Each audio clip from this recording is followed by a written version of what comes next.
Hi kids, I'm Josiah Milky. And I'm Jordan Milky. Welcome to Disney Animation Reviews. Well, this is it folks. We've had some rough waters in the last couple weeks, but we're finally at the Disney Revival era, or as I like to call it, the second Disney Renaissance era. Woo! Okay, where did we leave off? Okay, the last animated Disney feature was Bolt, Okay. and that one did pretty good. They closed out 2008 with the live-action Disney film Bedtime Stories starring Adam Sandler. Yeah, it's got stuff like nights, outer space, Yeah. and even raining gumballs. Okay, I didn't need you to spoil every little bit, but...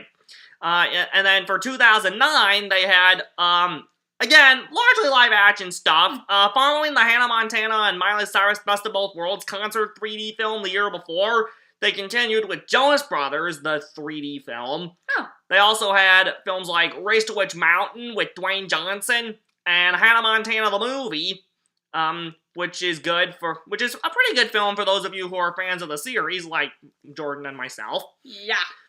They also started the Disney Nature film series with Earth. That's the name of the movie. Earth. Right. At the end of May 2009, Disney and Pixar had their annual summer release with Up, their 10th feature film, which went on, it was a big box office hit, #1 in America for animated feature films that year. It won 2 Academy Awards, Best Animated Feature and Best Score, and was nominated for Best Picture. First Pixar film to be nominated for such an honor, and first animated feature film from any studio in years to be nominated for Best Picture since Beauty and the Beast. Oh. The summer films continued with the live-action Disney pet spy comedy film G-Force. Ooh. And then in the fall, following the success of the first Tinkerbell movie that came out the year before, they put out their next Tinkerbell film, Tinkerbell and the Lost Treasure. Finally, in December, just in time for Christmas, Walt Disney Animation Studios came out with 2 things. First, there was the computer animated TV special Prep and Landing, which went on to win 4 Emmy Awards and is now a holiday favorite. We love it. And the other thing was the subject of today's review, Disney's The Princess and the Frog, Disney's 49th animated feature film. And this one had a few things going for it. First, it was the first traditionally hand-drawn animated Disney feature in 5 years from the canon since Home on the Range. Because after that flopped, it was then basically announced that Disney would never be doing traditional hand-drawn animated feature films again, because everybody seemed to favor computer animated films more. But after Disney acquired Pixar in 2006, John Lasseter and Ed Catmull set out to reverse that decision and make sure traditional hand-drawn animation stayed alive, even with computer animation becoming the norm for feature films. Another thing that Princess and the Frog tried to do was return Disney to the fairy tale genre. It was actually the result of 2 independent films, each inspired by the Frog Prince in some way. One that was being developed at Disney and one that was being developed at Pixar. And one of the ideas was inspired by E.D. Baker's novel, The Frog Princess, about a girl who kisses a prince-turned-frog, but becomes a frog herself. Yeah. The film is directed and co-written by John Musker and Ron Clements, their first animated Disney feature in 7 years since Treasure Planet. Of course, you probably best remember them for directing Aladdin and The Little Mermaid, 2 of what we call the Fab Four of the Disney Renaissance era, the other 2 being Beauty and the Beast and The Lion King. Right. Also, this film starred Disney's first African-American princess. And she had a bit of criticism in the early stages. At first, she was going to be called Maddie and was a chambermaid rather than a waitress, but African Americans protested against that, hence why her name got changed to Tiana and her occupation got changed to a waitress. Against all odds, they did have to rehire a bunch of the old animators that had gotten laid off after traditional hand-drawn animation got the boot. But they did manage to rehire a lot of the old animators back, along with Musker and Clements. And against all odds, The Princess and the Frog was released to theaters 2 weeks prior to Christmas 2009. It was actually supposed to be released on Christmas Day, but it got pushed forward to avoid competition with other films. So that's understandable. It did pretty good at the box office. it made about $104 million in America, so it almost earned back its $105 million budget in America, and it made about $267 million worldwide, which is more money than any traditionally hand-drawn animated Disney feature from earlier in the 2000s decade, except of course for Lilo and Stitch. Right. But unfortunately, it wasn't the success Disney had been hoping for. It wasn't a huge success like an Aladdin or a Lion King. Right. It's still pretty good though, and it also got really good reviews and received 3 Academy Award nominations, one of which was Best Animated Feature, which it of course lost to Up. Right. Let's see, we saw Princess and the Frog, I think it was just a couple days after it first opened. Yeah. I think we enjoyed it fairly well. It's not my favorite princess movie, but it's got some merits, so let's talk about the movie and evaluate the strengths and weaknesses. So at the start of the film, we're quickly introduced to Tiana, our main protagonist, and her best friend, Charlotte LaBeouf. We're told that although Tiana and Charlotte both love princess stories, The Frog Prince is one of their favorites, they both have very different dreams. Charlotte wants to be an actual princess by finding true love and marrying a prince one day, while Tiana shares her father's dream of opening their own restaurant. Years later, Tiana's father has died. A photo indicates he was in World War I.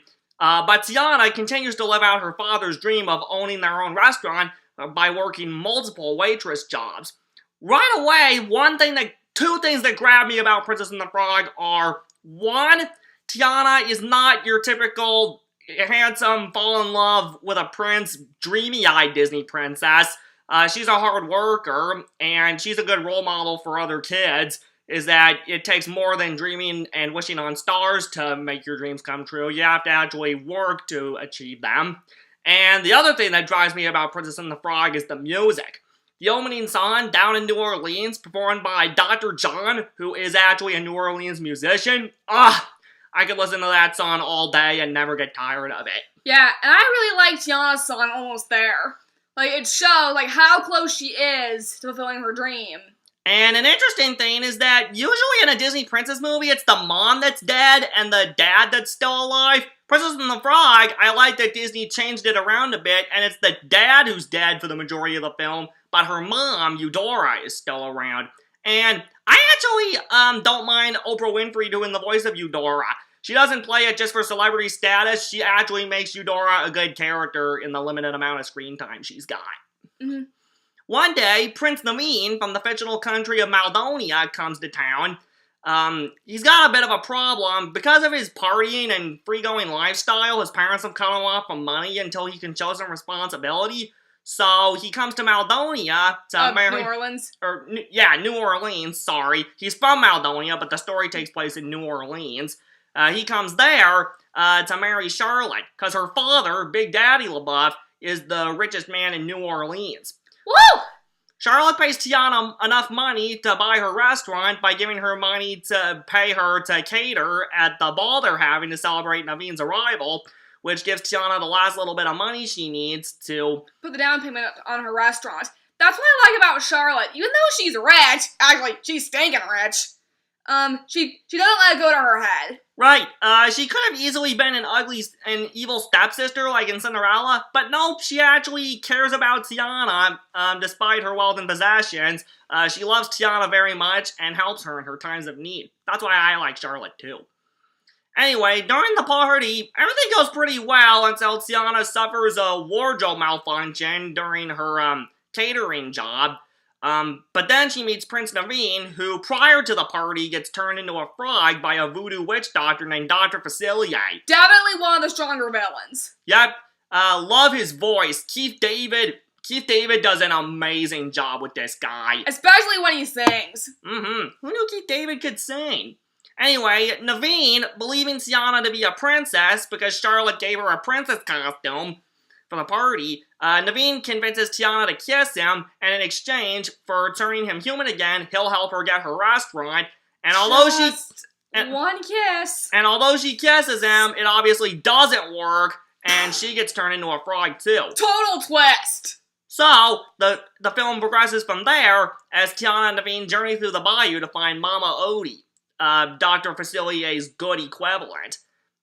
So they can become human again. Along the way, they get some help from Ray, the lovesick firefly, and Lewis, the trumpet-playing alligator. Alligator? Oh, right. It's New Orleans. Gators live in the... Right. Anyway.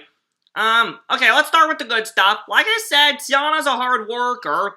She shows that you have to work hard in addition to dreaming to make your dreams come true. Sounds like Beyonce could have taken a note from her. Yeah. The songs, some will complain that the songs, there's maybe too many that don't further the story along that much, but I think everyone will agree that the first 3 songs are easily the best. The opening song, Down in New Orleans, Tiana's song, Almost There, and as a song, Dr. Facilier's song, Friends on the Other Side. By the way, the music and songs, this was the first time that somebody from Pixar, that a Pixar composer did music and songs for one of Disney's animated non-Pixar films. The music and songs are by Randy Newman, who most of you will know from scoring Pixar films like the Toy Story films. Randy Newman's music never ceases to amaze me.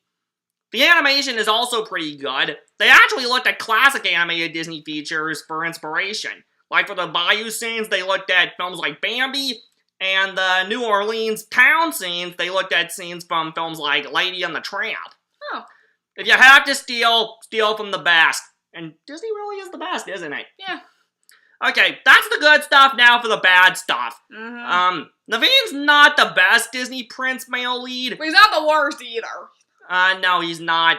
He's definitely better than the princes in Snow White and Cinderella, because at least he actually learns to do stuff and actually does stuff. Also, the one big problem that Christians like us will probably have with this movie is Dr. Facilier as a voodoo man. Oof. Yeah, you might want to talk to your kids about that, but otherwise, while I can't say Princess and the Frog is the best animated Disney feature, it's definitely not the worst either. Mm-hmm. It could have done better at the box office, but it was good for what it was. Hand-drawn traditional animation at Disney hasn't completely gone away. They're still living that out with TV shows like Tangled and Big Hero 6. But yeah, I think Princess and the Frog is worth checking out. Just talk to your kids about the voodoo stuff when it's over. Uh-huh. Along with getting nominated for Best Animated Feature, Princess and the Frog was also nominated twice for Best Original Song. Almost There and Down in New Orleans. Good choices. Yeah. Princess and the Frog doesn't have a franchise, but like most of the other Disney princesses, Tiana guest starred on Sofia the First. For her, it was the Christmas episode Winter's Gift, where she helped Sophia think of a gift for her friend Winter and enchanted Fawn to give a mountain witch, so that the witch would break Winter's curse that caused her to transform people and objects into ice, including Sophia's friend Clover the Bunny Rabbit, who she accidentally encased in a block of ice.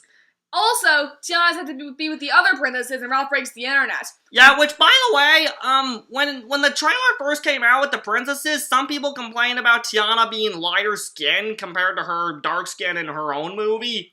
So the animators had to go back and fix that, and fix Tiana's animation. But then again, people have also complained about Pocahontas' skin color. I don't get it! What's the deal with skin color? Yeah, when Melly's being interviewed, Advertisement says, "Were you poisoned?" No! No, Tiana asks, "Cursed?"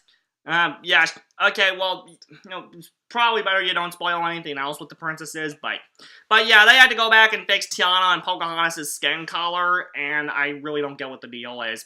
Anyway, moving on to the film's home video release, Princess and the Frog was released on Blu-ray and DVD spring 2010, with bonus features including deleted scenes, audio commentary from the directors and the producer, a music video for the end credits song Never Knew I Needed, performed by Ne-Yo, and the Princess Personality game hosted by Mama Odie. And the Blu-ray comes with a bunch of behind-the-scenes features. So that's our thoughts on Princess and the Frog. Not the best animated Disney feature, but not the worst one either. This one's worth checking out if you can get past the voodoo stuff. So that's all the time we have for today, kids. Remember, when you wish upon a star, your dreams come true. Goodbye!